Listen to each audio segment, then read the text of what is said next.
কোনো বিপদ, পৃথিবীর কোনো বিপদ আর আপনার কাছে বিপদ মনে হবে না যদি শুধু দুইজন নবীর সাথে আপনি আপনাকে মিলান। তার একজন নবী ইউসুফ আলাইহিস সালাতু ওয়াস সালাম, আর একজন নবী মুহাম্মদ সাল্লাল্লাহু আলাইহি ওয়াসাল্লাম। ইউসুফ আলাইহিস সালাতু ওয়াস সালাম নিজে নবী, তার পিতা ইয়াকুব আলাইহিস সালাতু ওয়াস সালাম নবী, তার দাদা ইসহাক আলাইহিস সালাতু ওয়াস সালাম নবী, তার পরদাদা ইব্রাহিম আলাইহিস সালাতু ওয়াস সালাম নবী। তাহলে এতগুলো নবীর সন্তান হওয়ার পরেও, এত তাকওয়াবান পরহেজগার হওয়ার পরেও তিনি ভাইদের ষড়যন্ত্রে কুয়ায় নিক্ষিপ্ত হচ্ছেন অসহায় অবস্থায়। কি অপরাধ, কোন পাপের শাস্তি যে ইউসুফকে কুয়ায় নিক্ষিপ্ত হতে হবে? কুয়া থেকে উদ্ধার হয়ে বাজারে বিক্রি হয়ে যাচ্ছেন। কি অপরাধ, কোন পাপের শাস্তি যে ইউসুফকে আজ বাজারে বিক্রি হতে হবে নবীর সন্তান হওয়ার পরেও? শুধু কি বাজারে বিক্রি, মানুষের বাড়িতে কৃতদাস হিসেবে, কাজের লোক হিসেবে কাজ করে খাচ্ছেন। অথচ নবী, তার পিতা নবী জীবিত আছে, তার পিতা তার জন্য দোয়া করতেছে। কোন পাপের অপরাধ, কোন পাপের শাস্তিতে ইউসুফ আলাইহিস সালাতু ওয়াস সালাম মানুষের বাড়িতে কাজ করে খাচ্ছেন? ইউসুফ আলাইহিস সালাতু ওয়াস সালাম মানুষের বাড়িতে কাজ করছেন, ঠিক আছে, তারপরে মিথ্যা অপবাদ তার উপর আরোপিত হলো। মিথ্যা অপবাদ আরোপিত হওয়ার পর জেলখানায় গেলেন। জেলখানায় বিনা অপরাধে, বিনা বিচারে জেল কাটলেন 7 বছর। এরকম কোনো একটা মানুষের জীবনে এই ঘটনাগুলো একত্রিত হওয়া, যে আপনি নিজেকে নিজের সাথে তুলনা করে দেখেন যে আপনার ভাইয়েরা আপনার বিরুদ্ধে ষড়যন্ত্র করে ছোটোবেলাতে আপনাকে হত্যা করতে চেয়েছে, এরকম আপনার সাথে হয়েছে কিনা? 2 নম্বর, আপনি মানুষের বাড়িতে কৃতদাস হিসেবে কাজ করেছেন কিনা? আপনি মানুষের বাড়ির কাজের লোক কিনা? 3 নম্বর, আপনার উপর মিথ্যা অপবাদ দেওয়া হয়েছে কিনা? 4 নম্বর, আপনি বিনা অপরাধে বিনা বিচারে 7 বছরের বেশি জেল খেটেছেন কিনা? একসাথে এতগুলো ঘটনা আপনার জীবনে ঘটেছে কিনা? নবী নাম্বার 2 মুহাম্মদ সাল্লাল্লাহু আলাইহি ওয়াসাল্লাম। মুহাম্মদ সাল্লাল্লাহু আলাইহি ওয়াসাল্লাম দাওয়াতি জীবনে কি বাধা বিপত্তির সম্মুখীন হয়েছে সেটা তো আমরা বহু শুনেছি, কিন্তু ব্যক্তিগত জীবনে তিনি এতিম অবস্থায় পৃথিবীতে এসেছেন এবং অল্প কিছুদিন পরেই তার মাও দুনিয়া থেকে বিদায় নিয়েছে। এমন কেউ যার সাথে রাসূল সাল্লাল্লাহু আলাইহি ওয়াসাল্লামের জীবনে যা ঘটেছে তা হুবহু ঘটবে বা তার কাছাকাছি ঘটবে এরকম মানুষ পৃথিবীতে খুঁজে পাওয়া কঠিন। সেটা কি এক, যে আপনার পিতা ছোটোবেলায় মারা গেছে, আপনার মাও ছোটোবেলায় মারা গেছে, আপনি পিতা মাতার আদর স্নেহ ছাড়াই বড় হয়েছেন, সবগুলো আপনার জীবনে মিলে কিনা দেখেন। কারো কারো জীবনে মিলতে পারে একটা, যে হ্যাঁ বাপ মারা গেছে কিন্তু মা বেঁচে ছিল। কারো জীবনে মিলতে পারে মা মরে গেছে বাপ বেঁচে ছিল। খুব কম মানুষের জীবনে মিলবে যে না আমার মাও ছোটোবেলায় মরে গেছে বাপও মরে গেছে, খুব কম। তাও যদি মিলে তাহলে ঠিক আছে। আপনি তারপরে দাদা মারা গেল, তারপরে হচ্ছে আপনি যে স্ত্রীকে বিবাহ করেছেন, যে স্ত্রী আপনার সবচেয়ে আদরের, সবচেয়ে বিশ্বস্ত, সবচেয়ে কাছের, সেই স্ত্রী আপনার জীবদ্দশায় মারা গেল। শুধু কি স্ত্রী, আল্লাহ সুবহানাহু ওয়া তাআলা আপনাকে যতগুলো সন্তান দিয়েছিলেন প্রত্যেক সন্তানকে আপনি নিজে হাতে কবরে ঢুকিয়ে আসতেছেন। শুধু তাই নয়, ছোটোবেলায় মারা যাওয়া সন্তান নয়, বড় হওয়া বিবাহিত সন্তান, বড় হওয়া বিবাহিত 2 কন্যাকে রাসূল সাল্লাল্লাহু আলাইহি ওয়াসাল্লাম নিজে হাতে কবরে দিয়েছেন। ছোট ছোট ছেলেকে তো কবরে দিয়েছেন। শুধু ফাতেমা ছাড়া রাসূল সাল্লাল্লাহু আলাইহি ওয়াসাল্লামের আর কোনো সন্তান জীবিত থাকেনি। তাহলে আপনি কল্পনা করেন, একই সাথে ছোটোবেলায় আপনার পিতামাতা মারা গেছে, একই সাথে আপনার স্ত্রী মারা গেছে, একই সাথে আপনার সব ছেলে মেয়ে মারা গেছে, তাদেরকে আপনি কবরে দিয়েছেন। এই রকম একই সাথে এতগুলো ঘটনা আপনার জীবনে ঘটবে, মিলবে, এটা খুব কঠিন, অসম্ভব। তাহলে নবী হওয়ার পর রাসূল সাল্লাল্লাহু আলাইহি ওয়াসাল্লাম কোন পাপের শাস্তিতে, কোন অপরাধের শাস্তিতে এতগুলো ব্যক্তিগত জীবনের বিপদের মুখোমুখি হচ্ছেন? দাওয়াতি জীবনের নয়, দাওয়াতি জীবনের ঘটনা তো আরও লম্বা। শিয়াবে আবি তালেবে যখন তার চাচাকে সহ 3 বছর যখন ঘিরে রাখা হলো, গৃহবন্দী রাখা হলো, যখন খাবারের কোনো কিছু ছিল না, যখন তায়েফের ময়দানে মারা হলো, আঘাত করা হলো, যখন বদর উহুদে হত্যা করার চেষ্টা করা হলো, যখন মক্কায় হত্যার চেষ্টা হলো, অসংখ্য দাওয়াতি জীবনে বাধা রাসূল সাল্লাল্লাহু আলাইহি ওয়াসাল্লামের, সেগুলোতে আমরা গেলাম না। সম্মানিত উপস্থিতি, শুধু এই 2 নবীর জীবনের সাথে যদি আপনি আপনার নিজের জীবনকে মিলান, তাহলে আপনার জীবনে আর কোনো কষ্ট, কোনো দুঃখ, কোনো বিপদ, কোনো সমস্যা আর বিপদ আর দুঃখ আর কষ্ট বলে মনে হবে না আসলেই আল্লাহ সুবহানাহু ওয়া তাআলা যাদেরকে ভালোবাসেন তাদেরকে আল্লাহ সুবহানাহু ওয়া তাআলা পরীক্ষা করতে চান। কেন পরীক্ষা করতে চান? রাসূল সাল্লাল্লাহু আলাইহি ওয়াসাল্লাম বলেন, মা মিন মুসলিমিন, এমন কোনো মুসলমান যে বিপদগ্রস্ত হয়। কেমন বিপদগ্রস্ত? যে তার পায়ে একটা কাঁটাও যদি ফুটে, তার পায়ে যদি একটা কাঁটাও ফুটে, শুধু তাই না, সে যদি ন্যূনতম দুশ্চিন্তার মধ্যেও থাকে, হাম্মিন আও হুজনিন, যদি ন্যূনতম দুশ্চিন্তার মধ্যেও থাকে, তাহলে এই কাঁটা ফুটার মাধ্যমে, এই দুশ্চিন্তার মাধ্যমে আল্লাহ সুবহানাহু ওয়া তাআলা তার গুনাহকে ক্ষমা করে দেন। আল্লাহু আকবার।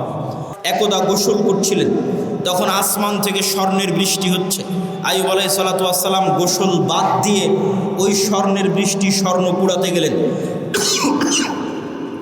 যখন স্বর্ণ কুড়াতে গেলেন, তখন আল্লাহ সুবহানাহু ওয়া তাআলা আইয়ুব আলাইহিস সালাতু ওয়াস সালামকে বলছে, তোমাকে তো আমি গরিব করে দিইনি, তাহলে তুমি কেন স্বর্ণ কুড়াতে গেলে? এখনও তোমার লোভ গেল না? ধন সম্পদের উপর থেকে এখনও তোমার লোভ যায়নি, থেকে গেছে? তখন আইয়ুব আলাইহিস সালাতু ওয়াস সালাম উত্তরে বলছে, আল্লাহ, ধন সম্পদের উপর লোভ থেকে নয়, স্বর্ণের উপর লোভ থেকে নয়, এই যে স্বর্ণ আকাশ থেকে অবতীর্ণ হচ্ছে, এটা আপনার দয়া অবতীর্ণ হচ্ছে, এটা আপনার রহমত অবতীর্ণ হচ্ছে। আর আমি যদি সারা পৃথিবীর সকল ধন সম্পদের মালিক হয়ে যাই, তবু আপনার দয়া থেকে যদি বলি যে না, আল্লাহর দয়া আমার দরকার নাই, তাহলে তো আমি অহংকারী। সারা পৃথিবীর সব ধন সম্পদের মালিক হয়ে গেছি, তাও যদি বুঝতে পারি ওখান থেকে 1 টাকা ইনকাম করা যাবে, তাহলে আমি মনে করব ওই 1 টাকা তো আল্লাহর দয়া, তাহলে ওই 1 টাকা ইনকাম বাদ দিয়ে ঘরে বসে থাকলে এটা অহংকার হবে আল্লাহর দয়ার সাথে। অতএব ওখান থেকে 1 টাকা ইনকাম করা যাবে, ওটা আল্লাহর দয়া, তাড়াতাড়ি ওটা নিতে হবে।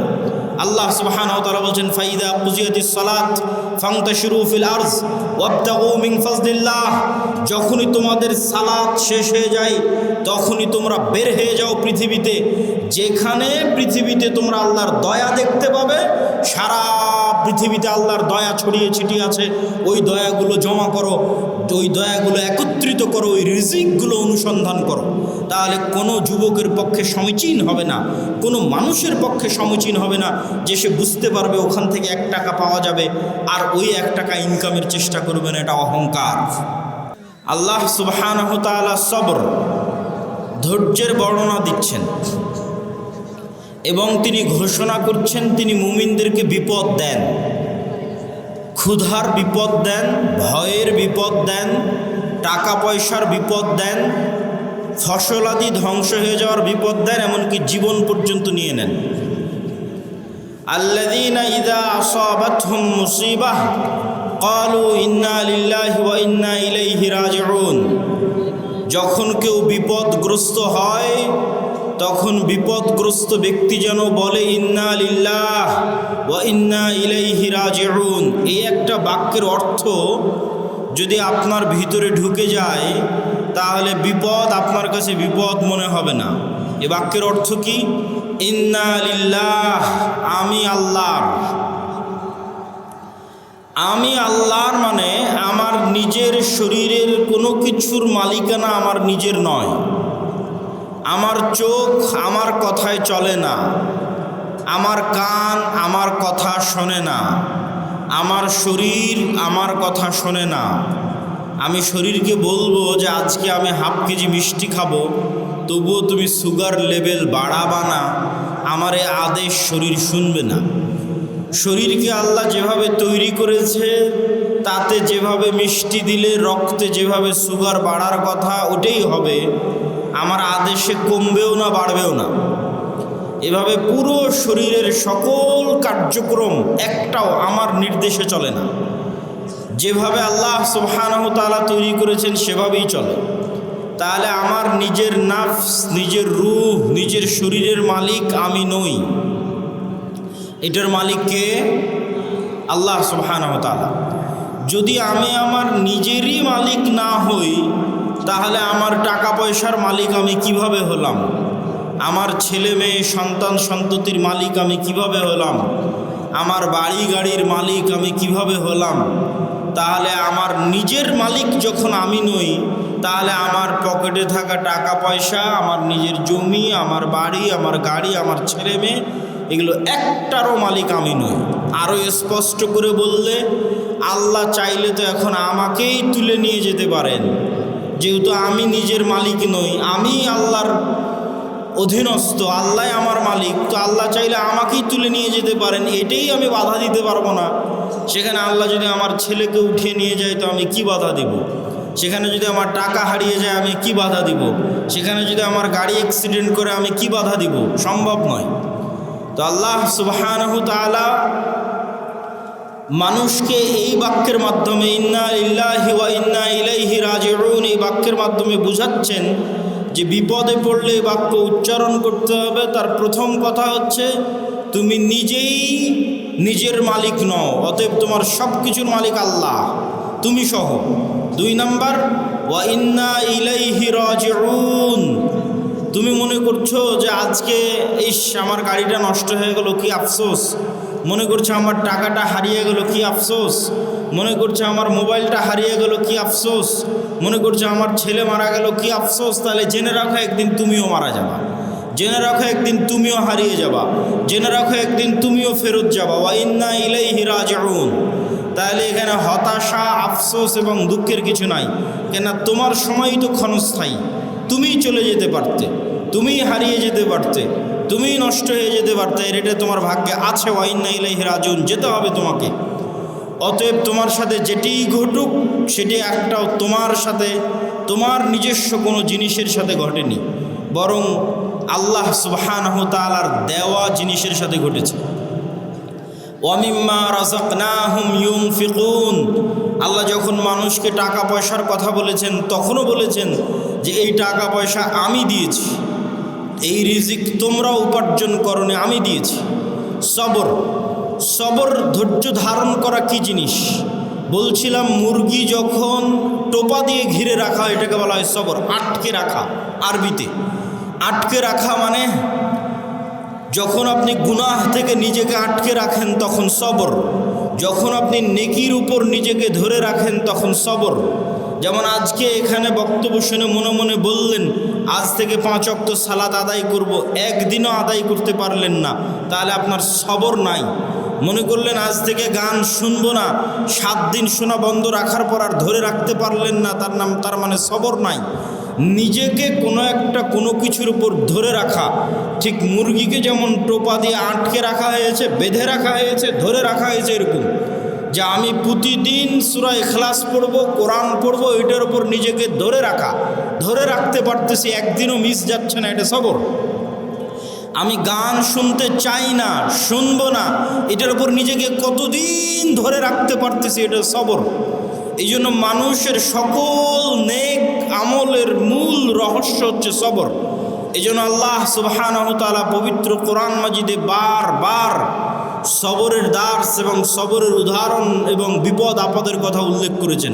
ওয়াতাওয়াসাউ বিল হাক্কি ওয়াতাওয়াসাউ বিস সবর, তোমরা পরস্পরকে সত্যের দিকে দাওয়াত দাও, পরস্পরকে ধৈর্যের দিকে দাওয়াত দাও। প্রশ্ন হচ্ছে, যখন আল্লাহওয়ালা মানুষ, দিনদার মানুষ, পরহেজগার মানুষ দেখে যে একটা ইহুদি, একটা খ্রিস্টান, একটা ফাসেক, একটা জালেম, তার কি সুখের জীবন, অন্যায়ভাবে টাকা পয়সা উপার্জন করে এসি, ফ্রিজ, বাসা, বাড়ি, বিল্ডিং, জমি জায়গা ক্রয় করে একাকার, আর আমি 5 ওয়াক্ত সালাত আদায় করে, তাহাজ্জুদের সালাত আদায় করে আমি বিপদে, হয় অসুখ বিসুখে বিপদে, না হয় জিনিসপাতি নিয়ে বিপদে, না হয় অন্য কোনো কিছু নিয়ে বিপদে। আর রহস্য কি? রাসূলুল্লাহ সাল্লাল্লাহু আলাইহি ওয়াসাল্লাম বলেন, আল্লাহ সুবহানাহু তাআলা যাকে সবচেয়ে বেশি ভালোবাসেন তাদেরকে সবচেয়ে বেশি পরীক্ষায় ফেলেন, আর আল্লাহ সুবহানাহু তাআলা সবচেয়ে বেশি ভালোবাসেন নবীদেরকে। এই জন্য নবীদের পরীক্ষা সবচেয়ে বেশি। 2 জন নবীর সাথে যদি আপনি আপনাকে মিলান, তাহলে আপনার কোনো বিপদ, পৃথিবীর কোনো বিপদ আর আপনার কাছে বিপদ মনে হবে না যদি শুধু 2 জন নবীর সাথে আপনি আপনাকে মিলান। তার একজন নবী ইউসুফ আলাইহিস সালাতু ওয়াস সালাম, আর একজন নবী মুহাম্মদ সাল্লাল্লাহু আলাইহি ওয়াসাল্লাম। ইউসুফ আলাইহিস সালাতু ওয়াস সালাম নিজে নবী, তার পিতা ইয়াকুব আলাইহিস সালাতু ওয়াস সালাম নবী, তার দাদা ইসহাক আলাইহিস সালাতু ওয়াস সালাম নবী, তার পরদাদা ইব্রাহিম আলাইহিস সালাতু ওয়াস সালাম নবী। তাহলে এতগুলো নবীর সন্তান হওয়ার পরেও এত তাকওয়াবান পরহেজগার হওয়ার পরেও তিনি ভাইদের ষড়যন্ত্রে কুয়ায় নিক্ষিপ্ত হচ্ছেন অসহায় অবস্থায়। কি অপরাধ, কোন পাপের শাস্তি যে ইউসুফকে কুয়ায় নিক্ষিপ্ত হতে হবে? কুয়া থেকে উদ্ধার হয়ে বাজারে বিক্রি হয়ে যাচ্ছেন। কি অপরাধ, কোন পাপের শাস্তি যে ইউসুফকে আজ বাজারে বিক্রি হতে হবে? নবীর সন্তান হওয়ার পরেও শুধু কি বাজারে বিক্রি, মানুষের বাড়িতে কৃতদাস হিসেবে, কাজের লোক হিসেবে কাজ করে খাচ্ছেন। অথচ নবী, তার পিতা নবী জীবিত আছে, তার পিতা তার জন্য দোয়া করতেছে। কোন পাপের অপরাধ, কোন পাপের শাস্তিতে ইউসুফ আলাইহিসসালাম মানুষের বাড়িতে কাজ করে খাচ্ছেন? ইউসুফ আলাইহিসসালাম মানুষের বাড়িতে কাজ করছেন, ঠিক আছে, তারপরে মিথ্যা অপবাদ তার উপর আরোপিত হলো। মিথ্যা অপবাদ আরোপিত হওয়ার পর জেলখানায় গেলেন। জেলখানায় বিনা অপরাধে বিনা বিচারে জেল কাটলেন 7 বছর। এরকম কোনো একটা মানুষের জীবনে এই ঘটনাগুলো একত্রিত হওয়া, যে আপনি নিজেকে নিজের সাথে তুলনা করে দেখেন যে আপনার ভাইয়েরা আপনার বিরুদ্ধে ষড়যন্ত্র করে ছোটোবেলাতে আপনাকে হত্যা করতে চেয়েছে, এরকম আপনার সাথে হয়েছে কিনা? 2 নম্বর, আপনি মানুষের বাড়িতে কৃতদাস হিসেবে কাজ করেছেন কিনা? আপনি মানুষের বাড়ির কাজের লোক কিনা? 3 নম্বর, আপনার উপর মিথ্যা অপবাদ দেওয়া হয়েছে কিনা? 4 নম্বর, আপনি বিনা অপরাধে বিনা বিচারে 7 বছরের বেশি জেল খেটেছেন কিনা? একসাথে এতগুলো ঘটনা আপনার জীবনে ঘটেছে কিনা? নবী নাম্বার 2 মুহাম্মদ সাল্লাল্লাহু আলাইহি ওয়াসাল্লাম। মুহাম্মদ সাল্লাল্লাহু আলাইহি ওয়াসাল্লাম দাওয়াতি জীবনে কি বাধা বিপত্তির সম্মুখীন হয়েছে সেটা তো আমরা বহু শুনেছি, কিন্তু ব্যক্তিগত জীবনে তিনি এতিম অবস্থায় পৃথিবীতে এসেছেন এবং অল্প কিছুদিন পরেই তার মাও দুনিয়া থেকে বিদায় নিয়েছে। এমন কেউ যার সাথে রাসূল সাল্লাল্লাহু আলাইহি ওয়াসাল্লামের জীবনে যা ঘটেছে তা হুবহু ঘটবে বা তার কাছাকাছি ঘটবে এরকম মানুষ পৃথিবীতে খুঁজে পাওয়া কঠিন। সেটা কি এক, যে আপনার পিতা ছোটোবেলায় মারা গেছে, আপনার মাও ছোটোবেলায় মারা গেছে, আপনি পিতা মাতার আদর স্নেহ ছাড়াই বড় হয়েছেন, সবগুলো আপনার জীবনে মিলে কিনা দেখেন। কারো কারো জীবনে মিলতে পারে একটা, যে হ্যাঁ বাপ মারা গেছে কিন্তু মা বেঁচে ছিল। কারো জীবনে মিলতে পারে মা মরে গেছে বাপ বেঁচে ছিল। খুব কম মানুষের জীবনে মিলবে যে না ওর মাও ছোটোবেলায় মরে গেছে বাপও মরে গেছে, খুব কম। তাও যদি মিলে তাহলে ঠিক আছে। আপনি তারপরে দাদা মারা গেল, তারপরে হচ্ছে আপনি যে স্ত্রীকে বিবাহ করেছেন, যে স্ত্রী আপনার সবচেয়ে আদরের, সবচেয়ে বিশ্বস্ত, সবচেয়ে কাছের, সেই স্ত্রী আপনার জীবদ্দশায় মারা গেল। শুধু কি স্ত্রী, আল্লাহ সুবহানাহু ওয়া তাআলা আপনাকে যতগুলো সন্তান দিয়েছিলেন প্রত্যেক সন্তানকে আপনি নিজে হাতে কবরে ঢুকিয়ে আসতেছেন।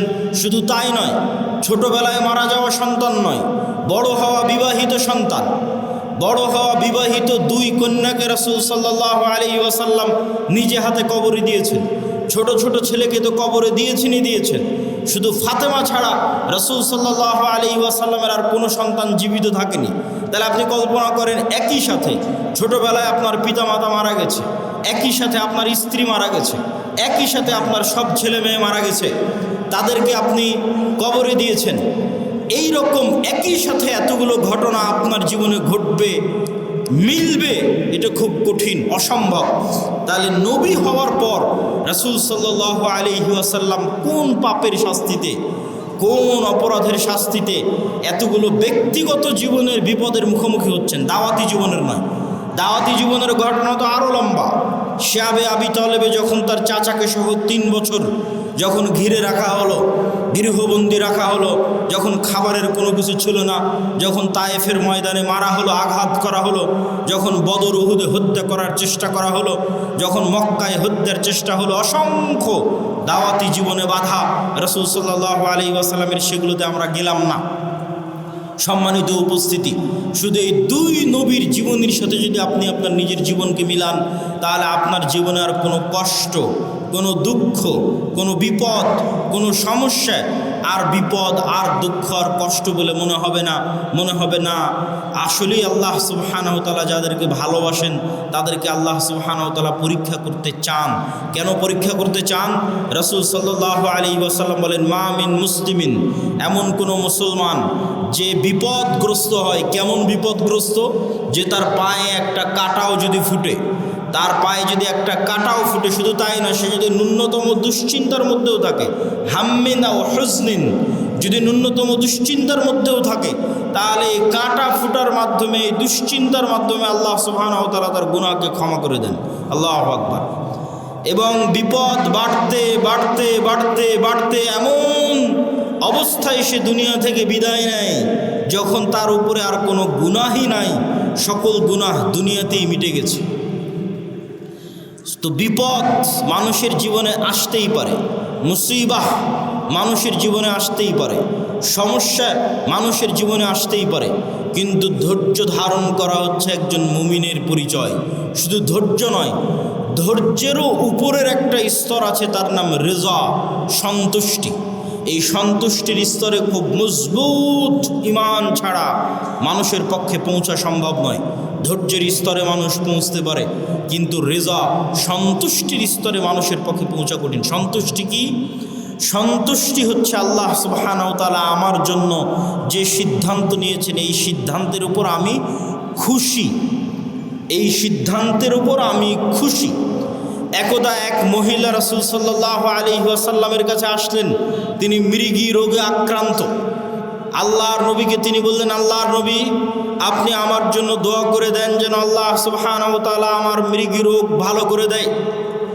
রাসূল সাল্লাল্লাহু আলাইহি ওয়াসাল্লাম তাকে বলেন, ইন শি'তি সাবারতি ফালাকিল জান্নাহ, তুমি যদি চাও তাহলে তোমার যে মৃগী রোগ হয়েছে এই রোগের উপর সন্তুষ্ট থাকো, আর আল্লাহ তোমার জন্য জান্নাত দিবে।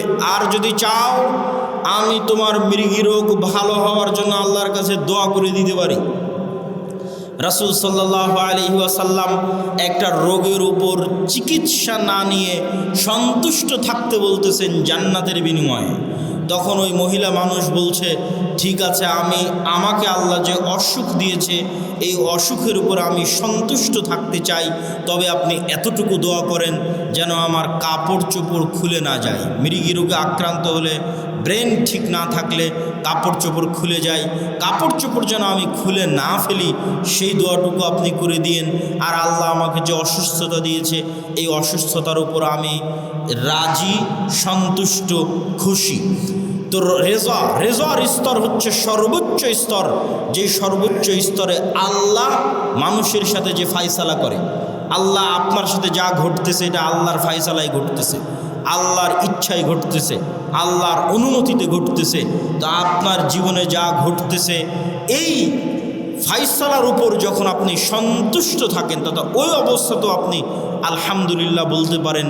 ধৈর্য মানুষ ধরে একটু দুঃখ পাওয়ার পর, একটু কষ্ট পাওয়ার পর, একটু দুশ্চিন্তা করার পর, টেনশন করার পর, রেজা যে অবস্থায় আছে ওই অবস্থার উপর আল্লাহ সুবহানাহু ওয়া তাআলার সিদ্ধান্তের উপর খুশি হওয়া, মনে কোনো প্রভাব, কোনো দাগ না কাটা, সর্বোচ্চ স্তরের তাওহীদ ছাড়া এটা সম্ভব নয়।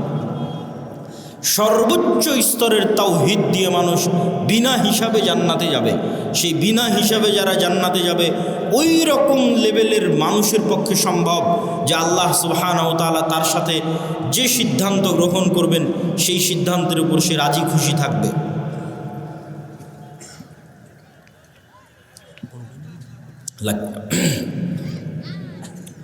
তো আমরা আলোচনার শুরুতেই, যদিও আজকে আমার আলোচনার মূল বক্তব্যের বিষয়বস্তু মুসলিম উম্মার অধঃপতন এবং সে অধঃপতন থেকে মুক্তির উপায়, তবে পরিবেশ পরিস্থিতির পরিপ্রেক্ষিতে আলোচনার শুরুটা করলাম বিপদ এবং ধৈর্য ধারণ দিয়ে। এবং বিপদের উদাহরণে ইউসুফ আলাইহিসসালাতু ওয়াসসালাম এবং মুহাম্মদ সাল্লাল্লাহু আলাইহি ওয়াসাল্লাম এবং আরেকজন নবী আইয়ুব আলাইহিসসালাতু ওয়াসসালাম, তাদের উদাহরণ পৃথিবীতে চিরস্মরণীয়। শুধু তাই নয়, আরেকটি হাদিস রাসূল সাল্লাল্লাহু আলাইহি ওয়াসাল্লামের শুনে এই পয়েন্ট আমরা শেষ করব। রাসূল সাল্লাল্লাহু আলাইহি ওয়াসাল্লাম বলছেন, আল্লাহ সুবহানাহু ওয়া তাআলা যাকে ভালোবাসেন তাকে দুনিয়া দেন, বিষয়টা এমন নয়। তথা দুনিয়া দেওয়া ভালোবাসার প্রমাণ নয়, বরং আল্লাহ সুবহানাহু ওয়া তাআলা যাকে ভালোবাসেন তাকে তার আনুগত্য করার তৌফিক দেন। তাহলে আজকে শাখাহাতি, বালুয়া, গোবিন্দগঞ্জ, মহিমাগঞ্জে কেউ কোটি টাকার মালিক হয়ে গেল, তার মানে তার উপর আল্লাহর দয়া আছে, এটি ভুল ধারণা। শাখাহাতি, বালোয়া, মহিমাগঞ্জ, গোবিন্দগঞ্জ, গাইবান্ধায় কেউ বিশাল বাড়ি করে নিল, কেউ খুব আরামে আছে, আয়েশে আছে, দুবাই ঘুরছে, কারো বাড়িতে এসি ফ্রিজ আছে। তার মানে তার উপর আল্লাহর দয়া আছে, আল্লাহ তাকে ভালোবেসে এগুলো দিয়েছে। এটা ভুল ধারণা। ভালোবাসা বুঝতে হলে কি দেখতে হবে? আল্লাহ তাকে আনুগত্য করার তৌফিক দেয় কিনা। সকালে যখন ফজরের আজান দিবে তখন জানালা খুলে দেখবেন যে একদল মানুষ, অল্প সংখ্যক মানুষ গুটি গুটি পায়ে মসজিদের দিকে এগিয়ে যাচ্ছে। ওই যে ফজরের সালাত যাকে আল্লাহ জামাতে পড়ার তৌফিক দিয়েছে, ওই মানুষকে আল্লাহ ভালোবাসে। বলেন আল্লাহু আকবার। আর আল্লাহ সুবহানাহু ওয়া তাআলা আপনাকে ভালোবাসেন কিনা, আপনাকে যে শাস্তি দিচ্ছেন, এটা আপনি কি দিয়ে বুঝবেন? দেখবেন আপনি গুনাহে লিপ্ত আছেন, এটাই শাস্তি। এর চেয়ে বড় শাস্তি পৃথিবীতে আর হয় না। আল্লাহ আপনাকে হারাম কাজে লিপ্ত রেখেছে, এটাই শাস্তি। আল্লাহ আপনাকে গুনাহে লিপ্ত রেখেছে, এটাই শাস্তি। পৃথিবীর নিকৃষ্ট থেকে নিকৃষ্ট কাজ আপনার হাত দিয়ে হচ্ছে, এটাই শাস্তি। আপনি আল্লাহর রহমতের দরজা থেকে বিতাড়িত, আল্লাহর রহমতের দুয়ার থেকে বিতাড়িত, এটাই শাস্তি।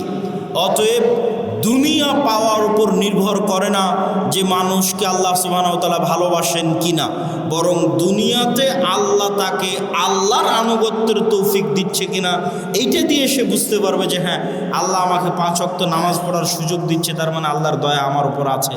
আর 5 ওয়াক্ত নামাজ এত চেষ্টা করি তাও পড়তে পারি না, তাহলে আল্লাহর দয়া আসলে নাই। এত চেষ্টা করি কোরআন পড়তে পারি না, তাহলে আল্লাহর দয়া আমার সাথে নাই। কোনো একটা সমস্যা আছে যে কারণে আমি আল্লাহর দয়া পাচ্ছি না। আল্লাহর দয়া পেতে পাওয়ার আলামতই হচ্ছে আমি 5 ওয়াক্ত সালাত আদায় করতে পারছি, আমি কোরআন তেলাওয়াত করতে পারছি, এটাই আল্লাহর দয়া পাওয়ার আলামত।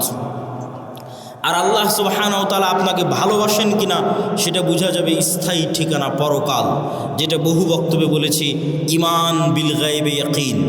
দুনিয়ার সকল কিছুর বিনিময়ে মানুষ পরকালের মাঠে বাঁচতে চাইবে যে আল্লাহ সুবহানাহু ওয়া তাআলা তাকে পরকালে মুক্তি দিক, কিন্তু তারপরেও পরকালে তার জন্য মুক্তি কঠিন হয়ে দাঁড়াবে দুনিয়ার সকল সম্পদের বিনিময়ে হলেও।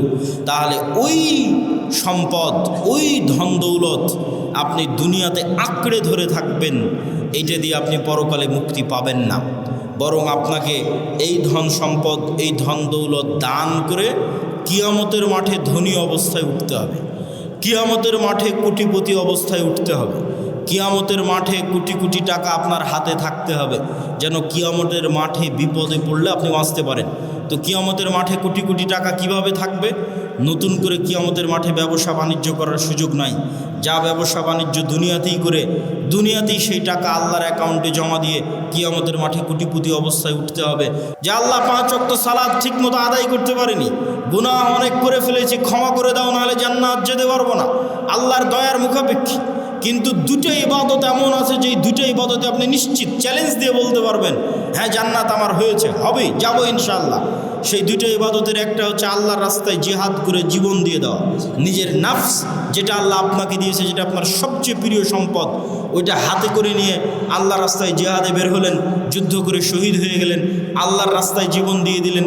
এই শহীদের রক্তের ফোঁটা মাটিতে পড়ার আগে ওর কত গুনাহ আছে, আর ওর কত ইবাদতে কমতি আছে, আর কত কি আছে, সব কিছু আল্লাহ সুবহানাহু ওয়া তাআলা ক্ষমা করে দেবে। এবং সে তার কাছে জান্নাত বিক্রি হয়ে গেছে তার নাফসের বিনিময়ে। আর একজনের কাছে জান্নাত বিক্রি হয়ে যাবে, সে হচ্ছে যে টাকা দিয়ে জান্নাত কিনতে পারবে। টাকা দিয়ে কেমনে জান্নাত কিনবে? দুনিয়াতেই অসংখ্য ইবাদতের কমতির আপনি পূরণ দিতে পারবেন টাকা দিয়ে। দুনিয়াতে আপনি অসংখ্য গুনাহের কাফারা দিতে পারবেন টাকা দিয়ে। হজ করতে গেছেন, জামারায় পাথর নিক্ষেপ মিস হয়ে গেছে, কোনো একটা ইবাদতে কমতি চলে এসেছে হজের মধ্যে, আপনাকে মুআল্লিম বলবে টাকা দেন, টাকা দিয়ে খাসি দুম্বা কিনি আপনার নামে দম দিলে ইবাদতের এই কমতিটা পূরণ হয়ে যাবে। দুনিয়াতেই টাকা দিয়ে ইবাদতের কমতি পূরণ হচ্ছে। রমজান মাস আসতেছে, দিনের বেলায় স্ত্রীর সাথে সাংসারিক জীবনে গেছেন, কবিরা গুনাহ করে ফেলেছেন, আল্লাহ বলছেন গোলাম আজাদ করো। গোলাম আজাদ করতে টাকা লাগবে, গোলাম আজাদ করার টাকা নাই, 60 জন মিসকিনকে খাওয়াও, 60 জন মিসকিনকে খাওয়াতে টাকা লাগবে। তাহলে দুনিয়াতেই টাকা দিয়ে আপনার গুনাহের কাফারা হয়ে যাচ্ছে, ইবাদতের কমতির ব্যাকআপ হয়ে যাচ্ছে। তাহলে আপনি যত ইবাদতের কমতি আপনার আছে, যত গুনাহ আপনার আছে, আর যত পাওনাদার মানুষ আছে, সবগুলো ব্যাকআপ দেওয়া যাবে কিয়ামতের মাঠে যদি আপনি কোটিপতি হন। টাকা দিয়ে ব্যাকআপ দেওয়া যাবে, কিন্তু সেই টাকা দুনিয়াতেই অর্জন করে এখানে বসে থেকেই পরকালের অ্যাকাউন্টে আল্লাহ সুবহানাহু ওয়া তাআলার অ্যাকাউন্টে জমা করে যেতে হবে। মুসলমানদের সবচেয়ে বড় হতাশার জায়গা হচ্ছে মুসলমানেরা অর্থনীতি, টাকা পয়সাকে গুরুত্ব কম দেয়। হ্যাঁ, আগের আলোচনা, বিপদ আপদের আলোচনায় এটি আমরা স্পষ্ট করেছি যে কেউ টাকার মালিক হবে মানে সে দয়াপ্রাপ্ত, বিষয়টি এমন নয়। কে দয়াপ্রাপ্ত? যাকে আল্লাহ তার ইবাদতের সুযোগ দেয়। তাহলে দুটোই যদি মিলে যায় তাহলে ওর চেয়ে বড় দয়াপ্রাপ্ত আর কে? এটাই রাসূল সাল্লাল্লাহু আলাইহি ওয়াসাল্লাম বলেছেন যে দুই শ্রেণীর মানুষের সাথে তোমরা ঈর্ষা করতে পারবা। যেই দুই শ্রেণীর এক শ্রেণী হচ্ছে এত ব্যতিক্রম যে সাধারণত এই দুটো একসাথে মিলে না, একত্রিত হয় না। সেটা কি? যাকে আল্লাহ টাকারও মালিক করেছে, কোটি কোটি টাকার মালিক করেছে। খুব ব্যতিক্রম যে কোটি কোটি টাকার মালিক দুবাই গিয়ে মদের বারে, জুয়ার বারে আড্ডা না দিয়ে, নারী মদ জুয়া নিয়ে ফুর্তি না করে ওর কোটি কোটি টাকা আল্লাহর রাস্তায় দান করবে। এই দুইটা মিলে যাওয়া, হবে কোটি কোটি টাকার মালিক, আবার সেই কোটি কোটি টাকা ব্যয় করবে আল্লাহর রাস্তায়। এই তৌফিক পাওয়া, এটা পৃথিবীর সবচেয়ে ব্যতিক্রম মানুষ, যাদেরকে আল্লাহ স্পেশাল ভালোবাসে। দাউদ আর সুলাইমানের মতো, যে কোটি কোটি টাকার মালিক, কিন্তু সেই কোটি কোটি টাকা আল্লাহর নাফরমানিতে ব্যয় হয় না, আল্লাহর আনুগত্যে ব্যয় হয়। তাহলে নিশ্চিত জেনে রাখেন ওর উপর আল্লাহর দয়া আছে, ওর উপর আল্লাহর খাস রহমত আছে, বিশেষ রহমত আছে, যে কোটি টাকার মালিক আবার সেই টাকা আল্লাহর রাস্তায় ব্যয় করার তৌফিক পেয়েছে। দাউদ আর সুলাইমান আলাইহিমাস সালাতু ওয়াস সালামের মতো। সম্মানিত উপস্থিতি, টাকা পয়সার গুরুত্ব যেমন দুনিয়াতে আছে, টাকা পয়সার গুরুত্ব তেমন পরকালে আছে। গোলামি থেকে মুক্তির জন্য অর্থনৈতিক মুক্তি ছাড়া অন্য রাস্তা পাওয়া খুব কঠিন। অর্থনৈতিক মুক্তি লাগবেই, এটা আমি আপনি যতটুকু ভালো বুঝি, আমার এবং আপনার চেয়ে মুহাম্মদ সাল্লাল্লাহু আলাইহি ওয়াসাল্লাম ভালো বুঝতেন। মুহাম্মদ সাল্লাল্লাহু আলাইহি ওয়াসাল্লাম যখন মক্কা থেকে হিজরত করে মদিনায় গেলেন, তখন দেখলেন মদিনার আনসারেরা কৃষক, আর মদিনার সকল ব্যবসা বাণিজ্যের মালিক হচ্ছে ইহুদিরা। আর মদিনা রাষ্ট্রের প্রধানমন্ত্রী করে দেওয়া হয়েছে রাসূল সাল্লাল্লাহু আলাইহি সাল্লামকে। তাহলে টাকা ছাড়া প্রধানমন্ত্রী হয়ে দেশ চালানো যাবে না, টাকার মালিক থাকবে ইহুদি, আর আমি প্রধানমন্ত্রী, তো নাম কাওয়াস্তে প্রধানমন্ত্রী, ঢাল নাই তলোয়ার নাই নিধিরাম সর্দার। টাকার মালিকও মুসলমানদের হতে হবে, তাহলে রাষ্ট্র চলবে। আল্লাহর নবী বললেন, মুহাজির যারা আমার সাথে এসেছে সব ব্যবসায়ী, সবার রক্তে ব্যবসা আছে। আল্লাহর নবী নিজেও ব্যবসায়ী, কেননা মক্কার কুরাইশরা ব্যবসায়ী। আল্লাহর নবী আনসারদের বললেন, তোমাদের সম্পত্তির অর্ধেক অর্ধেক, 3 ভাগের 1 ভাগ, 3 ভাগের 2 ভাগ, যে যেভাবে পারো মুহাজিরদের দিয়ে দাও। মুহাজিরেরা ব্যবসা শুরু করবে। মুহাজিরদের ব্যবসার জন্য যখন অর্থ দিতে বলা হলো, আনসারীরা রাজি হয়ে গেল। উসমান ইবনে আফফান, আব্দুর রহমান ইবনে আউফ, জুবাইর ইবনুল আওয়াম, এই 3 জন সাহাবী আল্লাহর নবীর জীবদ্দশাতেই কোটি কোটি টাকার মালিক হয়ে গেছে ব্যবসা করে। মদিনায় গিয়ে রাসূল সাল্লাল্লাহু আলাইহি সাল্লামের জীবদ্দশাতেই আল্লাহর নবী যেখানে মসজিদে নববী করেছেন, ওখানে বিয়ের রুমা নামে একটা কুয়া ছিল, যে কুয়াতে মুসলমানদেরকে ওযু করতে হতো। ওই কুয়ার মালিক ছিল ইহুদি। রাসূল সাল্লাল্লাহু আলাইহি সাল্লাম বললেন, কে এই কুয়া কিনে দিবে জান্নাতে একটি ঝর্ণার বিনিময়ে? ওসমান ইবনে আফফান বললেন, আল্লাহর নবী, আমি জান্নাতে একটা ঝর্ণার বিনিময়ে এই কুয়া আপনাকে কিনে দিচ্ছি। তিনি সেই কুয়া কিনে দিলেন। রাসূল সাল্লাল্লাহু আলাইহি ওয়াসাল্লামের আত্মমর্যাদা রক্ষা হলো।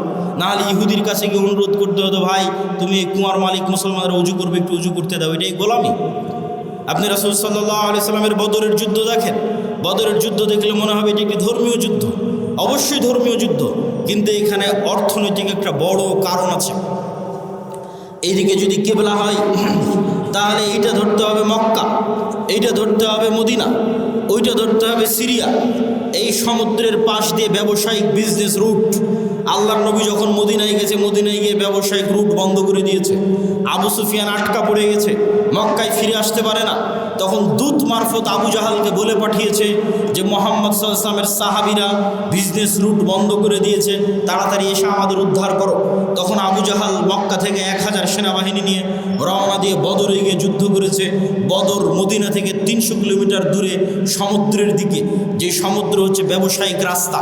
তাহলে ব্যবসায়িক রাস্তা পরিষ্কার পরিষ্কার করতে আবু জাহাল আবু সুফিয়ানকে যুদ্ধ করতে হয়েছে, কেননা তারা আতঙ্কিত হয়ে গেছিল।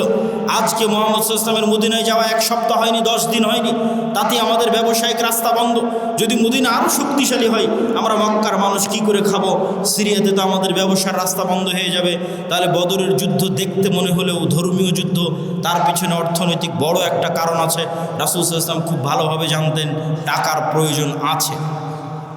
অর্থনৈতিক মুক্তির মাধ্যমে গোলামি থেকে মুক্তি হয়, আর আমাদেরকে গোলাম বানিয়ে রাখার জন্যই সুদি যে প্রথা, এই সুদি প্রথা হচ্ছে আমাদেরকে গোলাম বানিয়ে রাখার একটা অন্যতম মাধ্যম, একটা অন্যতম উপায়।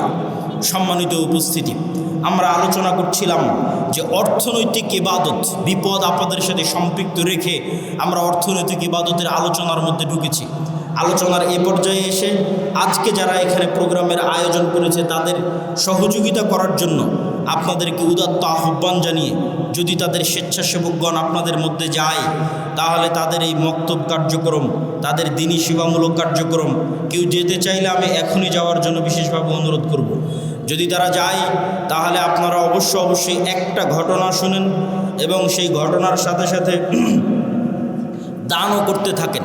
রাসূল সাল্লাল্লাহু আলাইহি ওয়াসাল্লামের কাছে একজন গরিব ফকির মিসকিন সাহাবী এসে বললেন, আল্লাহর নবী, এটা হচ্ছে আমার বাড়ি, আমার বাড়ির পাশে একটা ধনী মানুষের বাড়ি, তার খেজুরের গাছের ডালপালা আমার বাড়িতে এসে থাকে, তো আমার ছেলেবেলে তার গাছ থেকে খেজুর পেড়ে খায়, তো সে আমাকে খুব বকাবকি করে, আল্লাহর নবীর কাছে বিচার দিচ্ছে। আল্লাহর নবী বললেন, ওই ধনী ব্যক্তিকে তুমি জান্নাতে একটা খেজুর গাছের বিনিময়ে এই খেজুর গাছটাই গরিবকে দিয়ে দাও। তোমার তো অনেক খেজুর গাছ আছে, জান্নাতে একটা খেজুর গাছের বিনিময়ে খেজুর গাছটা গরিবকে দিয়ে দাও। সে ব্যক্তি রাজি হলো না। ব্যক্তি মালিকানায় নবীও হস্তক্ষেপ করতে পারে না, ব্যক্তি মালিকানায় রাষ্ট্র হস্তক্ষেপ করতে পারে না। নবীর কথা সাহাবী শুনতেছে না, জান্নাতে একটা খেজুর গাছের বিনিময়ে খেজুর গাছ দিতে বলছে, দেয়নি। তো আবু দাহদা নামে একজন সাহাবী এই ঘটনা শুনতে পেয়েছে। শুনতে পেয়ে সে এই ধনী ব্যক্তিকে বলতেছে, ভাই, আমার একটা বিশাল খেজুরের বাগান আছে, কয়েক হাজার খেজুর গাছ আছে, ওই পুরো খেজুরের গাছ, খেজুরের বাগান তোমার, আর এই যে একটা খেজুরের গাছ আল্লাহর নবী জান্নাতে একটা খেজুর গাছের বিনিময়ে দিতে বলেছে, ওইটা আমাকে দিয়ে দাও। তখন এই ব্যক্তি বলছে, বারে, এত বিশাল খেজুরের বাগান, তার বিনিময়ে একটা খেজুরের গাছ, কি সমস্যা? ও তো আর পরকালের ডিল তো আর বোঝে না, জান্নাতের ডিল তো আর বোঝে না, ও রাজি হয়ে গেছে। তখন আবু দাহদা তার বিশাল খেজুরের বাগান ওই ব্যক্তিকে দিয়ে দিল, আর ওই ব্যক্তি তখন একটা খেজুরের গাছ একে দিয়ে দিল। এখন আল্লাহর নবীকে এসে জিজ্ঞেস করে বলে, আল্লাহর নবী, এই খেজুরের গাছের মালিক এখন আমি, আপনি বলেছিলেন এই খেজুরের গাছ যদি এই গরিবকে দেওয়া হয় জান্নাতে একটা খেজুরের গাছ হবে, কথা কি ঠিক? রাসূল সাল্লাল্লাহু আলাইহি সাল্লাম বললেন, হ্যাঁ, কথা ঠিক। বললেন, তাহলে জান্নাতে একটা খেজুরের গাছের বিনিময়ে এই খেজুরের গাছ এই গরিব মিসকিনকে দিয়ে দিলাম। আল্লাহু আকবার। বাড়িতে এসে স্ত্রীকে বলছে, স্ত্রী, কি? তো বলে, আমার যে বিশাল খেজুরের বাগান ছিল, এই বিশাল খেজুরের বাগান বিক্রি করে দিয়েছি। তো কত টাকাতে বিক্রি করে দিয়েছ? জান্নাতে একটা খেজুর গাছের বিনিময়ে বিক্রি করে দিয়েছি। আল্লাহু আকবার। তখন স্ত্রী বলছে, তোমার ব্যবসা সফল কাম হোক, লাভজনক হোক। আল্লাহর সাথে ব্যবসা কখনো ক্ষতিগ্রস্ত হয় না, আল্লাহ সুবহানাহু ওয়া তাআলার সাথে ব্যবসা কখনো লস হয় না। কেন লস হয় না সেটাও আমি আমার বক্তব্যের মধ্যে বুঝিয়ে বলব। সম্মানিত উপস্থিতি, বিপদ দিয়ে বক্তব্য শুরু করেছিলাম কেন? বিপদ দিয়ে বক্তব্য শুরু করার দুটা কারণ, একটা আজকের কারণ, আর একটা আজকের এই প্রোগ্রামের যে আয়োজক, যে ছেলে জিয়াউর রহমান আজকের প্রোগ্রামের আয়োজন করে, এই ছেলেটা সবসময়ই অসুস্থ থাকে, থ্যালাসেমিয়া রোগে আক্রান্ত থাকে, কিন্তু দিনের কাজ করে। তো তাকে দেখলে আমার মাঝে মধ্যে মনে প্রশ্ন আসে যে আল্লাহ সুবহানাহু ওয়া তাআলা দিনদার মানুষকে কিভাবে পরীক্ষা করেন, বিপদ দিয়ে রাখেন, বিপদগ্রস্ত করে রাখেন। তো আসলে বিপদ দেখলে অনেক সময় মানুষের মনে হতে পারে যে আসলে আমি কি অপরাধ করেছি, কি ভুল করেছি যে বিপদে পড়লাম। আর আজকের যেটা কারণ, আজকের যেটা বিপদ, আজকের যেটা সমস্যা, সেটি হচ্ছে আমি ছিলাম ঢাকা এবং আপনাদের শ্রদ্ধেয় ওস্তাদ শেখ আব্দুর রাজ্জাক বিন ইউসুফ, তিনি ইংল্যান্ডের 20 দিনের সফর শেষ করে গতকাল শাহজালাল ইন্টারন্যাশনাল এয়ারপোর্টে রাতে অবতরণ করে রাজশাহীতে সকালবেলা পৌঁছেছে আজকে। তিনি রওনা দিয়েছেন রাজশাহী থেকে আপনাদের প্রোগ্রামে আসার জন্য, এই প্রোগ্রামের ওয়াদা রক্ষা করার জন্য। আর আমি রওনা দিয়েছি ঢাকা থেকে। আমাদের দুই গাড়ির মধ্যেই যোগাযোগ চলমান ছিল, আছে। ইতিমধ্যেই আমরা যখন হাটিকুমরুল অতিক্রম করে আপনার এই সিরাজগঞ্জ মোড় অতিক্রম করে যখন বগুড়া শেরপুর রোডে উঠেছি, তখন আমি ঘুম গেছি গাড়িতে। তখন আমার ড্রাইভার ডাক দিয়ে বলতেছে, আবদুল্লাহ ভাই। তো বলে কি? তো বলে উস্তাজিদের গাড়ি অ্যাক্সিডেন্ট করেছে। ইন্না লিল্লাহি ওয়া ইন্না ইলাইহি রাজিউন। তা বললাম কী ঘটনা, কোথায়? তো মোকামতলা। তো আমরা খুব দ্রুত, তখন 16 কিলোমিটার দূর ছিলাম মোকামতলা থেকে। খুব দ্রুত আমরা মোকামতলা পৌঁছার চেষ্টা করি এবং আজকের যারা প্রোগ্রামের আয়োজক তাদেরকেও কল দিয়ে আমরা দ্রুত ডাকি যে ভাই তোমরা একটু দ্রুত এগিয়ে আসো, একটু সহযোগিতা করো। তো ঘটনা হচ্ছে গাড়ি ঠিকঠাকই চলতেছিল, কিন্তু একটা সিএনজি রাস্তা থেকে উঠে দ্রুত, সিএনজি চালকেরই দোষ, দ্রুত রাস্তা থেকে উঠতে গেছে এবং আমাদের গাড়ি 60, 70, 80 কিলোমিটার গতিতেই ওই সিএনজির সাথে ধাক্কা খেয়ে সিএনজির দু একজন ব্যক্তি, হয়তো আল্লাহ সুবহানাহু ওয়া তাআলা ভালো জানে এখন কী অবস্থা তাদের, তারা বগুড়া জিয়া মেডিকেলে অসুস্থ অবস্থায়, আহত অবস্থায় ভর্তি হয়েছে। আর আমাদের শাইখ আব্দুর রাজ্জাক বিন ইউসুফ, তিনিও হালকা আহত হয়েছেন, তবে সেরকম গুরুতর নয়। আল্লাহ সুবহানাহু ওয়া তাআলা তাকে হেফাজত করেছে, আলহামদুলিল্লাহ। তবে আমরা তাকে সাথে সাথেই আমার যে গাড়ি ছিল সেই গাড়িতে করে আমরা তাকে ব্যাগ পাঠিয়ে দিই এবং আমি সিএনজিতে করে, আমাদের একটা গাড়ি এখন যেটা অ্যাক্সিডেন্ট অবস্থায় আছে সেটা ট্রাকে করে রাজশাহী নিয়ে যাওয়ার চেষ্টা হচ্ছে। আর আমি মোকামতলা থেকে সিএনজিতে করে আপনাদের এই প্রোগ্রামে অংশগ্রহণ করার জন্য এসেছি। আল্লাহ সুবহানাহু ওয়া তাআলা তৌফিক দিয়েছে। কিন্তু বিপদ কেন আসে, আল্লাহ সুবহানাহু ওয়া তাআলার পক্ষ থেকে কী জন্য আসে, আল্লাহ সুবহানাহু ওয়া তাআলা ভালো জানে। কিন্তু বিপদ দিয়ে আলোচনা শুরু করার পিছনের কারণ হচ্ছে আজকের একটা কারণ, এবং আজকের প্রোগ্রামের যে আয়োজক তার জন্য আল্লাহ সুবহানাহু ওয়া তাআলার কাছে দোয়া করি যে আজকের প্রোগ্রামের যে আয়োজক, এই ছেলেটা অসুস্থ থাকে সবসময়, ঢাকা মেডিকেলে গিয়ে ভর্তি হয়, তার টাকা পয়সারও সমস্যা থাকে। আল্লাহ সুবহানাহু ওয়া তাআলা তাকেও সুস্থতা দান করুক। আমাদের উস্তাদ শাইখ আব্দুর রাজ্জাক বিন ইউসুফ, তাকেও সুস্থতা দান করুক, আল্লাহুম্মা আমিন। জিয়াউর রহমানের সাথে দেখা হলে আমি বললাম যে তোমার প্রোগ্রামের ভাগ্য, তাকদীরে আল্লাহ সুবহানাহু ওয়া তাআলা কী লিখে রেখেছে যে এবারও এত চেষ্টা করার পরও তোমার প্রোগ্রামের সেই ভাগ্যের উন্নয়ন লক্ষ্য করা গেল না। আল্লাহ সুবহানাহু ওয়া তাআলা হয়তো চায়নি, এর মধ্যেই হয়তো আল্লাহ সুবহানাহু ওয়া তাআলা কোনো কল্যাণ লিখে রেখেছেন, আল্লাহ সুবহানাহু ওয়া তাআলা ভালো জানে। আজকে আমার বক্তব্যের বিষয়বস্তু, অধঃপতন অবস্থা থেকে মুসলিম উম্মার মুক্তি কিভাবে সম্ভব। তার একটা পয়েন্ট ইতিমধ্যে আমরা আলোচনা করে ফেলেছি, অর্থনৈতিক মুক্তি। অতএব কোনো যুবক বলতে পারবে না যে আমি ঘরে বসে থাকব। মুসলমানদের ব্যবসায়ী হচ্ছে, মুসলমানদের রক্ত মাংসে তাদের বৈশিষ্ট্য হচ্ছে ব্যবসায়ী হওয়া। চাকরি করা মুসলমানদেরকে শিখিয়েছে ইউরোপিয়ানরা। মুসলমানদের বৈশিষ্ট্য ব্যবসায়ী করা, তার দলিল কোথায় থেকে নেবেন? যত সাহাবীর জীবনী আছে, সব সাহাবীর জীবনী খুলে দেখেন, কোনো সাহাবী, অধিকাংশ সাহাবী নিজ বাড়িতে, নিজ এলাকায়, নিজ গ্রামে, নিজ শহরে মারা যায়নি। কেননা সবাই ব্যবসা আর দিনের দাওয়াত, এই দুইটাকে নিয়ে রওনা দিয়েছে। যতদূর পর্যন্ত ইসলামের খেলাফত গেছে ততদূর পর্যন্ত তাদের ব্যবসার দিনের দাওয়াত চলতে থেকেছে। যেখানে ইসলামী খেলাফত যায়নি, মালয়েশিয়া, ইন্দোনেশিয়া, ব্রুনাই পর্যন্ত সাহাবীদের দাওয়াত গেছে ব্যবসা আর দিনের দাওয়াত। ভারতের কেরালা, বাংলাদেশের চিটাগাং, এগুলোতে পর্যন্ত দাওয়াত এসেছে ব্যবসা এবং দিনের দাওয়াতের মাধ্যমে। কিন্তু ইউরোপীয় উপনিবেশ মুসলমানদের শিখিয়েছে তোমাদের চাকরি করতে হবে। চাকরি শব্দের অর্থ হচ্ছে চাকর থেকে চাকুরি, গোলাম থেকে গোলামি, নৌকার থেকে নৌকরি, চাকর থেকে চাকুরি। চাকুরির মধ্যে একটু হলো গোলামের আলামত এবং স্বভাব আছে। আল্লামা ইকবাল বলেছেন, জিন্দা কৌমকা হি হে আলামত কে বদলতি রহতি হে শুভ শাম উনকে।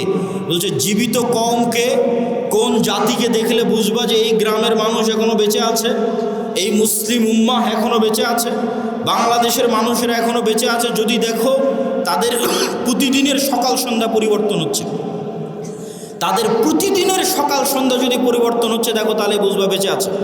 আর যদি দেখো প্রত্যেক দিন একই রকম, সকালে উঠে অফিস, অফিস থেকে বের হয়ে বাসা, সকালে উঠে অফিস, অফিস থেকে বের হয়ে বাসা, সকালে উঠে কারখানা, কারখানা থেকে বের হয়ে বাসা, যদি সেম রুটিন থাকে তাহলে বুঝবে এই জাতি মারা গেছে।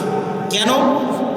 মরু যাযাবর বিদয়ীন যারা মুসলমান হয়েছিল তাদের কোনো দিন সকাল সন্ধ্যা একরকম থাকতো না। ওরা আজকে এখানে 5 দিন, এখান থেকে উঠে পরের দিন রংপুর, রংপুর থেকে উঠে পরের দিন রাজশাহী, রাজশাহী থেকে উঠে পরের দিন ঢাকা। প্রতিদিন এদের সকাল সন্ধ্যা পরিবর্তন হয়।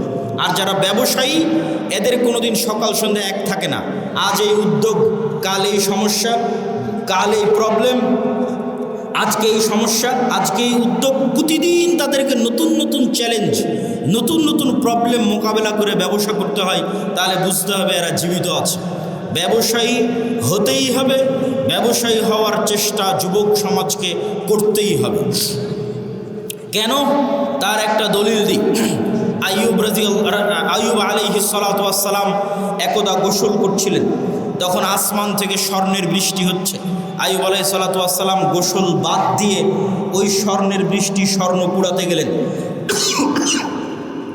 যখন স্বর্ণ কুড়াতে গেলেন তখন আল্লাহ সুবহানাহু ওয়া তাআলা আইয়ুব আলাইহিস সালাতু ওয়াস সালামকে বলছে, তোমাকে তো আমি গরিব করে দিইনি, তাহলে তুমি কেন স্বর্ণ কুড়াতে গেলে? এখনও তোমার লোভ গেল না? ধন সম্পদের উপর থেকে এখনও তোমার লোভ যায়নি, থেকে গেছে? তখন আইয়ুব আলাইহিস সালাতু ওয়াস সালাম উত্তরে বলছে, আল্লাহ, ধন সম্পদের উপর লোভ থেকে নয়, স্বর্ণের উপর লোভ থেকে নয়, এই যে স্বর্ণ আকাশ থেকে অবতীর্ণ হচ্ছে, এটা আপনার দয়া অবতীর্ণ হচ্ছে, এটা আপনার রহমত অবতীর্ণ হচ্ছে। আর আমি যদি সারা পৃথিবীর সকল ধন সম্পদের মালিক হয়ে যাই, তবু আপনার দয়া থেকে যদি বলি যে না, আল্লাহর দয়া আমার দরকার নাই, তাহলে তো আমি অহংকারী। সারা পৃথিবীর সব ধন সম্পদের মালিক হয়ে গেছি, তাও যদি বুঝতে পারি ওখান থেকে 1 টাকা ইনকাম করা যাবে, তাহলে আমি মনে করব ওই 1 টাকা তো আল্লাহর দয়া। তাহলে ওই 1 টাকা ইনকাম বাদ দিয়ে ঘরে বসে থাকলে এটা অহংকার হবে আল্লাহর দয়ার সাথে। অতএব ওখান থেকে 1 টাকা ইনকাম করা যাবে, ওটা আল্লাহর দয়া, তাড়াতাড়ি ওটা নিতে হবে। আল্লাহ সুবহানাহু ওয়া তাআলা বলছেন, ফাইদা কুজিয়াতিস সালাত ফান্তাশিরু ফিল আরজ ওয়াবতাগু মিন ফাজলিল্লাহ। যখনই তোমাদের সালাত শেষ হয়ে যায়, তখনই তোমরা বের হয়ে যাও পৃথিবীতে। যেখানে পৃথিবীতে তোমরা আল্লাহর দয়া দেখতে পাবে, সারা পৃথিবীতে আল্লাহর দয়া ছড়িয়ে ছিটিয়ে আছে, ওই দয়াগুলো জমা করো, ওই দয়াগুলো একত্রিত করো, ওই রিজিকগুলো অনুসন্ধান করো। তাহলে কোনো যুবকের পক্ষে সমীচীন হবে না, কোনো মানুষের পক্ষে সমীচীন হবে না যে সে বুঝতে পারবে ওখান থেকে 1 টাকা পাওয়া যাবে আর ওই 1 টাকা ইনকামের চেষ্টা করবে না। এটা অহংকার। বক্তব্যের এই পয়েন্ট, আরেকটা কথা বলে শেষ করে নতুন পয়েন্টের দিকে এগিয়ে যাই। ধনী কিভাবে হবে? আমি ইসলামিক ফাইন্যান্সের ছাত্র হিসেবে আজকে আপনাদের গাইবান্ধার মানুষকে একটা পরামর্শ দিয়ে যাই। ধনী হওয়ার উপায় কি? 1 নাম্বার, ধনী হওয়ার পৃথিবীতে কোনো শর্টকাট রাস্তা নাই। প্রত্যেক শর্টকাট রাস্তা হারাম। প্রত্যেক যে এসে আপনাকে বলবে যে এখানে এটা করো, এতদিনের মধ্যে তুমি এত টাকার মালিক হয়ে যাবে, নিশ্চিত জেনে থাকবেন এটা হারাম। পৃথিবীতে ধনী হওয়ার কোনো শর্টকাট রাস্তা নাই, প্রত্যেক শর্টকাট রাস্তা জুয়া। তাহলে ধনী হওয়ার রাস্তা কি? ধনী হওয়ার রাস্তা হচ্ছে কম্পাউন্ড পদ্ধতিতে ধনী হওয়া। সেটা কি? আজকে আপনাদের উপস্থিত জনসমাজকে বললাম, আমার এক হাতে আছে 50 লক্ষ টাকা, আর এক হাতে আছে 1 টাকা। আপনারা কে 50 লক্ষ নিতে চান, কে 1 টাকা নিতে চান? তবে শর্ত কি জানেন?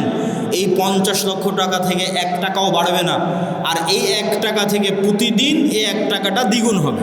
আজ 1 টাকা তো কাল 2 টাকা, 2 টাকা তো পরের দিন 4 টাকা, 4 টাকা তো পরের দিন 8 টাকা, 8 টাকা তো পরের দিন 16 টাকা। কতদিন দ্বিগুণ হবে? 30 দিন।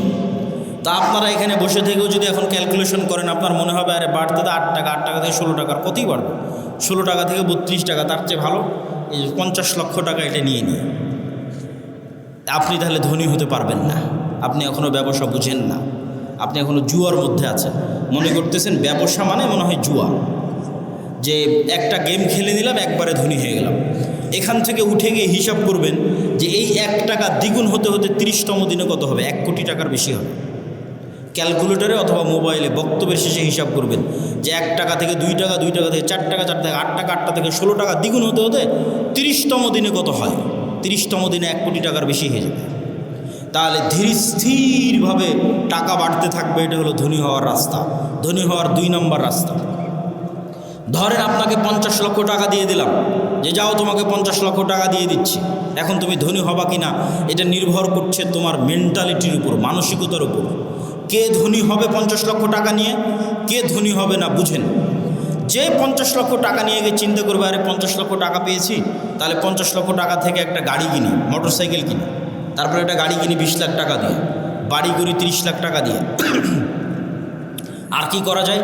একটা এসি কিনি, একটা ফ্রিজ কিনি, আর কি একটা টিভি কিনি। এই ব্যক্তি এই 50 লক্ষ টাকা প্রত্যেক ওই জায়গাতে খরচ করেছে যেখান থেকে আরও খরচ বাড়বে। মোটরসাইকেল কিনেছে, মোটরসাইকেলের তেলে খরচ আছে।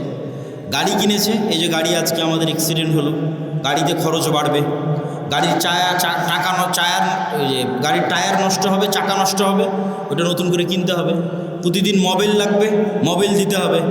ও যে এসি ফ্রিজ কিনেছে, ওখানে কারেন্ট বিল আসবে, বিদ্যুৎ বিল আসবে। মোবাইল কিনেছে, ইন্টারনেট কিনেছে, ওয়াইফাই কিনেছে, ইন্টারনেটের বিল আসবে। তাহলে এই টাকা প্রত্যেক ওই জায়গাতে ব্যবহার করলো যেখান থেকে আরও খরচ বাড়লো। এই জীবনে কোনো দিন ধনী হতে পারবে না। এর ধনী হওয়ার রাস্তা ফুল স্টপ হয়ে গেছে। এই যদি প্রবাস থেকে কোটি টাকা ইনকাম করে নিয়ে আসে তাও ধনী হবে না। গার্মেন্টসে কাজ করে ইনকাম করে তাও ধনী হবে না। আপনারা যদি মাঠে জমিতে কাজ করে টাকা জমা করেন তাও ধনী হবেন না। শেষ ধনী হওয়ার রাস্তা। ধনী কে হবে? 1 টাকা ইনকাম করেছে, 10 টাকা ইনকাম করেছে, ইনকাম করার পর যে চিন্তা করতে পারবে যে আমার গায়ের জামাটা ছিঁড়া আছে, ছিঁড়াই থাক। আমার পায়ের স্যান্ডেলটা ছিঁড়া আছে, ছিঁড়াই থাক।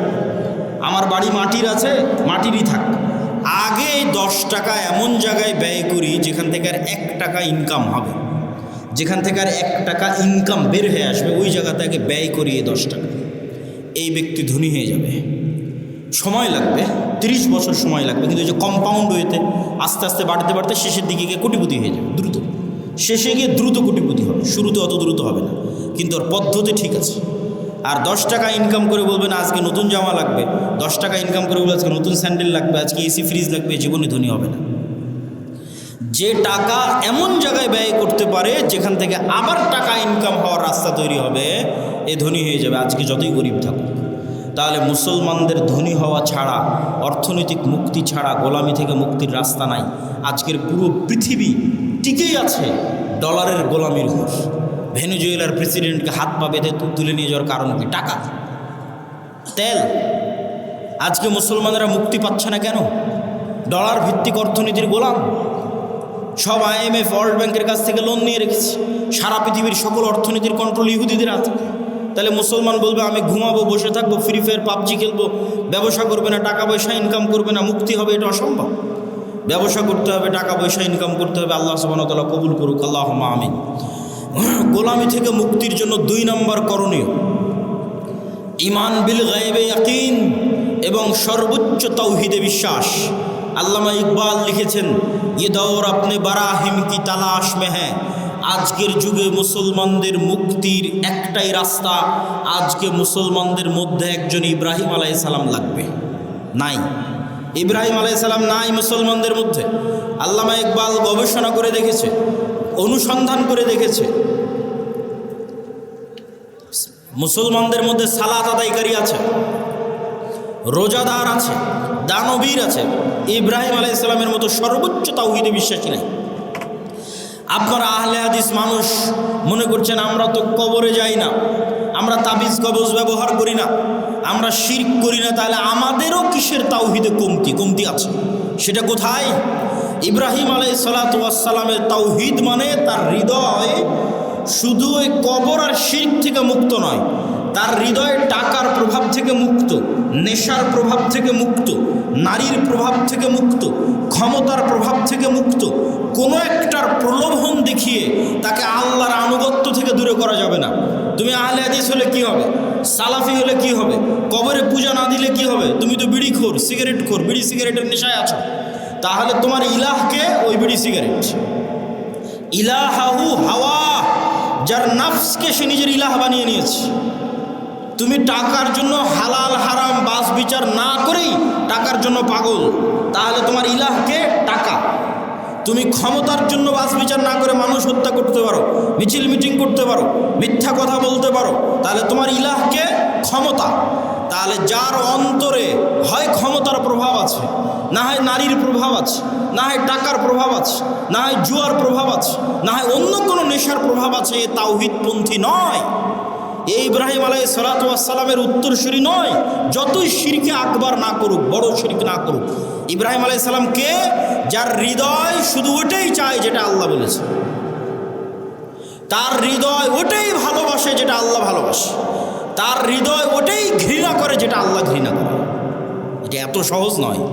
আল্লাহ যেটা ঘৃণা করতে বলেছে ওটাকে আপনি শতভাগ ঘৃণা করবেন, আর আল্লাহ যেটা ভালোবাসতে বলেছে ওটাকে আপনি জান প্রাণ দিয়ে ভালোবাসবেন। এই মহব্বত, এই ভালোবাসা আল্লাহ সুবহানাহু ওয়া তাআলার সাথে, এই সম্পর্ক আল্লাহ সুবহানাহু ওয়া তাআলার সাথে, আল্লাহকে আপনি ওই লেভেলের ইলাহ মানেন, এই মুসলমান হওয়া এত সহজ নয়। ওই ইব্রাহিম আলাইহিস সালাতু ওয়াস সালাম হওয়া অত সহজ নয়, কিন্তু ইব্রাহিম আলাইহিস সালাম লাগবে। মুক্তি ইব্রাহিম আলাইহিস সালাতু ওয়াস সালামের মতো মানুষ হওয়া ছাড়া সম্ভব নয়। 2 নম্বর, ঈমান বিল গায়বে ইয়াকিন। গায়েব মানে যা চোখে দেখা যায় না। আজকে এখানে আব্দুল্লাহ বিন আব্দুর রাজ্জাক উপস্থিত হয়েছে, এটা আপনারা চোখে দেখতে পাচ্ছেন, কিন্তু এখানে যে ফেরেশতারা উপস্থিত হয়েছে এটা কি দেখতে পাচ্ছেন? দেখতে পাচ্ছেন না।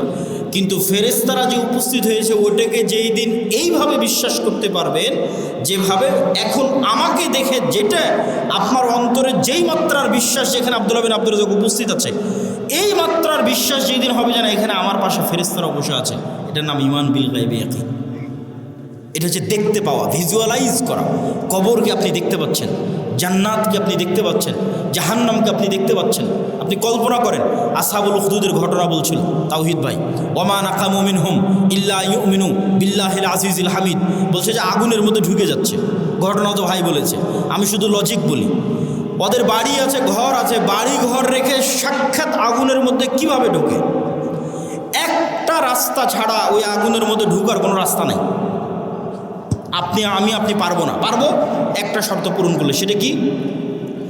আসহাবুল উখদুদের ঈমান বিল গায়বে ইয়াকিন এত বেশি ছিল যে ওরা ওই আগুনের মধ্যে জান্নাত দেখতে পাচ্ছিল। ওরা আগুনে ঢোকেনি রে পাগলা, ওরা জান্নাতে ঢুকেছে। আল্লাহু আকবার। আপনি মনে করছেন আগুনে ঢুকেছে, কিন্তু ওরা তো আগুন দেখতেই পায়নি। ওরা ওই আগুনের জান্নাত দেখতে পেয়েছে। আমরা কিসে ঢুকছি? জান্নাতে ঢুকতেছি। জান্নাতকে এরকম ভিজুয়ালাইজ যতক্ষণ না করতে ওরা ঢোকা সম্ভব নয়। আর ওরা যখন পেছন মুড়িয়ে নিজের বাড়ি ঘর দেখেছে তখন দেখতে পাচ্ছে। আপনি দেখছেন বাড়িতে এসি আছে, ফ্রিজ আছে, ঘর বাড়ি আছে, ছেলে মেয়ে আছে, কিন্তু ওরা যখন বাড়ির দিকে তাকিয়ে দেখেছে তখন দেখছে আর এখানে তো জাহান্নামের আগুন জ্বলছে। সত্যি দেখতে পাচ্ছি, কাল্পনিক নয়, সত্যি দেখতে পাচ্ছে। আর আমাদের বাড়ি ঘরে তো জাহান্নামের আগুন জ্বলছে। ওরে বাবারে, এখানে ফেরত যাওয়া যাবে না। আর এই এই আগুনের মধ্যে কি দেখতে পাচ্ছে? জান্নাত। আর এখানে তো ঢুকতে হবে। এর নাম হচ্ছে ঈমান বিল গায়বে ইয়াকিন। এই লেভেলের ঈমান যতক্ষণ পর্যন্ত অন্তত বাংলাদেশের 20% মুসলমানের না হয়েছে, ততক্ষণ না আপনি বলবেন যে বাংলাদেশে ইসলাম প্রতিষ্ঠা হয়ে যাবে, ইসলামী খেলাফা কায়েম হয়ে যাবে। সম্ভব নয়। আজকে যদি আপনি আমাকে বাংলাদেশের প্রধানমন্ত্রী করে দেন, আজকে ইরানের কি অবস্থা দেখেন। আমি বাংলাদেশের ক্ষমতায় গিয়ে যদি বলি বাংলাদেশ শতভাগ ইসলামী আইন বাস্তবায়ন করে দিলাম, কালকে ভারত এবং আমেরিকা মিলে অর্থনৈতিক বয়কট দেবে বাংলাদেশকে, যেমন ইরানকে দিয়ে রেখেছে। তাহলে ইরানের মানুষ মিছিল করতেছে কেন? আপনিও মিছিল করবেন কেন? অর্থনৈতিক বয়কট দেওয়ার পর ডলার আসবে না, গার্মেন্টস বন্ধ হয়ে যাবে। তাহলে গাইবান্ধার মানুষ খাবে কি? গাইবান্ধার মানুষ এখন যেই জীবনযাত্রায় অভ্যস্ত, এই মানের জীবনযাত্রা থাকবে না। বিদ্যুৎ আছে, বিদ্যুৎ থাকবে না, অল্প থাকবে, যাবে আসবে। যে কয়েকজনের বাড়িতে এসি চলছে ওরা এসি চালাতে পারবে না, যে কয়েকজনের ফ্রিজ আছে ওরা চালাতে পারবে না। তাহলে জীবনযাত্রার মান কমে যাবে। রুহের জগৎ থেকে সফর শুরু হয়ে জান্নাতে যাওয়া পর্যন্ত দুনিয়ার সময় অতটুকু। আমি যে আধা ঘন্টা আগে এসেছি আর আধা ঘন্টা পর এখান থেকে বের হয়ে যাবো, 1 ঘন্টা সময় যতটুকু, রুহের জগৎ থেকে সফর শুরু হয়ে জান্নাতে যাওয়ার পর্যন্ত এই দুনিয়ার 60 বছরের জীবন ততটুকু, বাস্তবেও ততটুকু। কিয়ামতের মাঠে মানুষ উঠে বলবে আরে দুনিয়াতে তো আমরা একদিন ছিলাম। বাস্তবেও আপনি এখন কল্পনা করে দেখেন যে আপনার গত 30 বছর চোখের পলকে পার হয়ে গেছে। মনে হবে আরে কয়দিন ছিলাম আমি দুনিয়াতে। ঠিক যখন মরার সময় কাছে চলে আসবে 60 বছর, তখনও মনে হবে আরে 2-1 দিনের মধ্যে সময় তো পার হয়ে গেল। এই একই অনুভূতি কিয়ামতের মাঠে যখন উঠবেন তোমরা দুনিয়াতে তো ছিলামই না, 1 দিন কি 2 দিন ছিলাম দুনিয়াতে। এটাই আল্লাহ বলেছে দুনিয়ার জীবন 1 ঘন্টার সমান, আধা ঘন্টার সমান। শুধু ধৈর্য ধরলেই হয়, একটু ধৈর্য ধারণ করলেই হয়।